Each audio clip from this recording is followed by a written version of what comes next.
Hello students, आज हम photosynthesis के टॉपिक डार्क रिएक्शन को पढ़ेंगे, जिसमें कि हमने केल्विन साइकिल स्टार्ट किया था। केल्विन साइकिल, जिसे कि C3 साइकिल भी कहते हैं, उसको हमने लास्ट वीडियो में स्टार्ट किया था।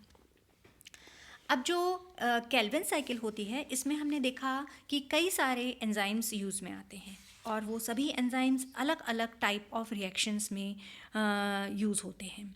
सबसे पहले जो एंजाइम्स हम देख रहे हैं, उसमें लास्ट वीडियो में भी हमने देखा था ये आता है आपका राइबुलोस डाइफॉस्फेट कार्बोक्सिलेज। तो इसमें जो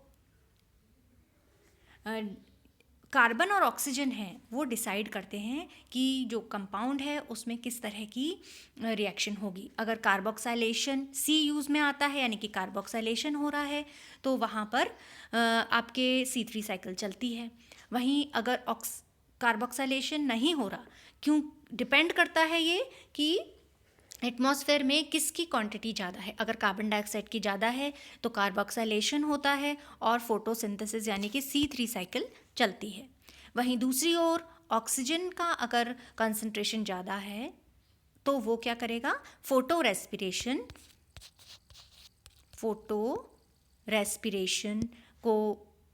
की क्रिया यहाँ पर होगी और इसकी वजह से जो बेसिकली जो C3 साइकिल चल रही थी वो रुक जाती है। तो राइबुलोस डाइफॉस्फेट कार्बोक्सिलेज या जो एंजाइम है वो सबसे ज़्यादा अमाउंट में पाया जाने वाला एंजाइम है या प्रोटीन है, जो कि सबसे ज़्यादा क्वांटिटी में मिलता है हमें। अब इसी को आगे देखते हुए, अच्छा एक बार और मैं बताती हूँ, ये जो चीज़ हुई है कि कार्बन डाइऑक्साइड यूज़ हो रही है या ऑक्सीजन यूज़ हो रही है, जो इनका जो कंपटीशन है एक दूसरे के बीच में, उसको वॉरबर्ग साइंटिस्ट ने पढ़ा था, इसलिए उसको वॉरबर्ग इफ़ेक्ट के रूप में उन्होंने समझाया। अब इसी को आगे देखते हुए दूसरे एंजाइम्स जो हैं, उसमें सबसे इम्पॉर्टेंट एंजाइम इसके बाद रुबिस्को के बाद आते हैं काइनेज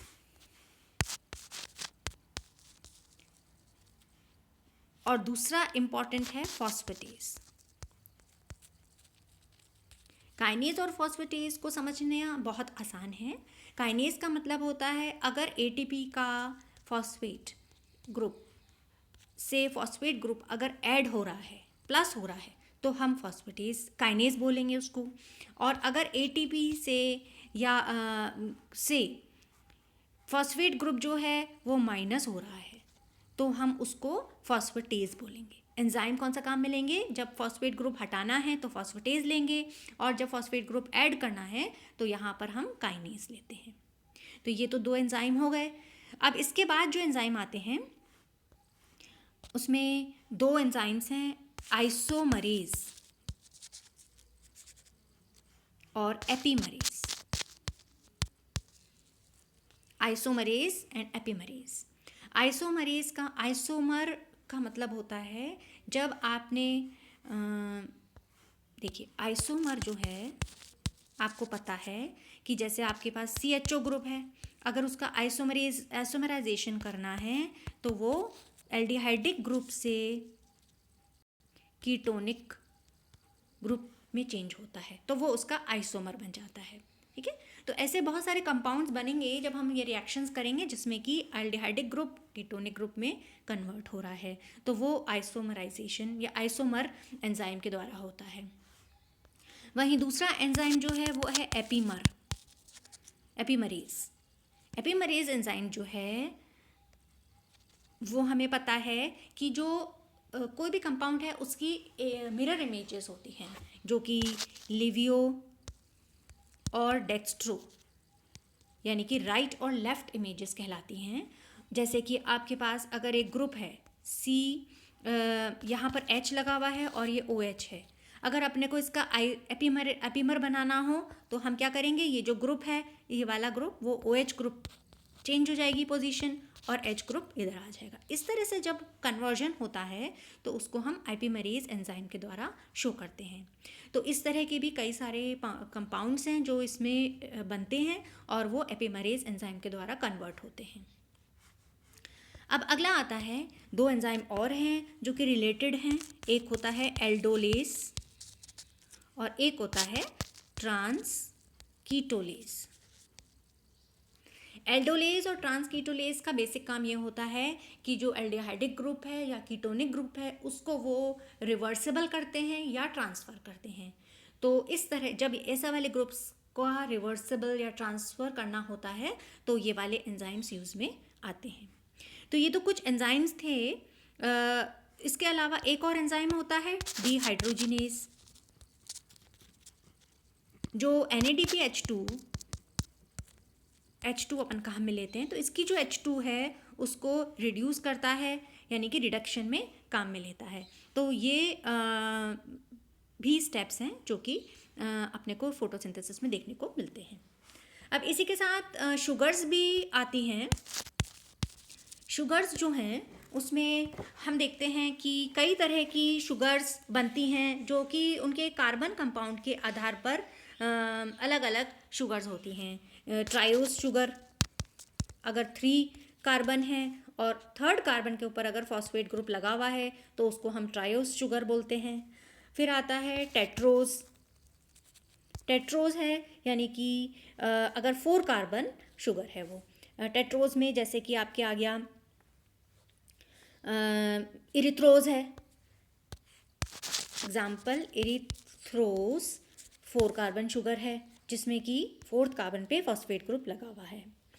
वहीं 5 कार्बन शुगर आती हैं। 5 कार्बन के तो बहुत सारे एग्जाम्पल्स हैं जो अपने इसमें फोटोसिंथेसिस में आते हैं। जैसे आपके आ गया राइबोस, राइब्यूलोस, ज़ाइल्यूलोस, राइबोस, राइब्यूलोस, ज़ाइल्यूलोस, ये सब आपके 5 कार्बन कंपाउंड होते हैं, 5 कार्बन शुगर्स होती हैं। उसी तरह से 6 कार्बन, जो 6 कार्बन हैं उसमें जो सब आप शुरू से ही जानते हैं, ग्लूकोस जो कि बहुत कॉमन कंपोनेंट है, फ्रक्टोस, ग्लूकोस और फ्रक्टोस, ये हैं जो कि आपके इसमें बनते हैं फोटोसिंथेसिस में। अभी वहीं 7 कार्बन शुगर भी आती है। 7 कार्बन शुगर है जी, जैसे कि सीडोहेप्ट्यूलोस।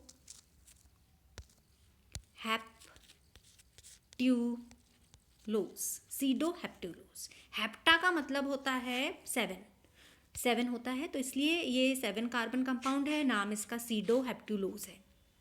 ओज लग जाता है शुगर में, लास्ट में ओज लगता है। ग्लूकोज, फ्रक्टोज, सीडोहेप्ट्यूलोज, ज़ाइल्यूलोज, इरिथ्रोज, ये सभी जो हैं उनके अगर लास्ट में ओज लग रहा है यानी कि वो शुगर हैं।